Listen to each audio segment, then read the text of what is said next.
দলীয় কর্মসূচি স্থগিত করে জরুরি বৈঠক ডাকল বিএনপি। শুক্রবার বিকালে মানিক মিয়া এভিনিউয়ের সেচ ভবনে দলটির মহাসচিব মির্জা ফখরুল ইসলাম আলমগীরের কর্মসূচি স্থগিত করা হয়েছে। এছাড়া কারওয়ান বাজারে ওয়াসা ভবনের সামনে জ্যেষ্ঠ যুগ্ম মহাসচিব রুহুল কবির রিজভীর কর্মসূচিও আপাতত স্থগিত রাখার সিদ্ধান্ত নেওয়া হয়েছে।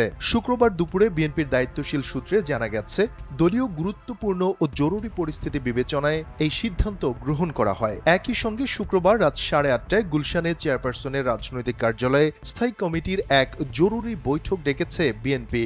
বৈঠকে ভার্চুয়ালি অংশ নেবেন বিএনপির ভারপ্রাপ্ত চেয়ারম্যান তারেক রহমান। বৈঠকে দেশের চলমান রাজনৈতিক পরিস্থিতি, দলীয় সাংগঠনিক বিষয় এবং আসন্ন কর্মসূচি নিয়ে গুরুত্বপূর্ণ সিদ্ধান্ত আসতে পারে বলে সংশ্লিষ্ট সূত্রে জানা গেছে। এসব বিষয়ে বিএনপির মিডিয়া সেলের সদস্য শায়রুল কবির খান বলেন, পূর্ব ঘোষিত দুটি কর্মসূচি স্থগিত করা হয়েছে এবং রাতে স্থায়ী কমিটির জরুরি বৈঠক ডাকা হয়েছে।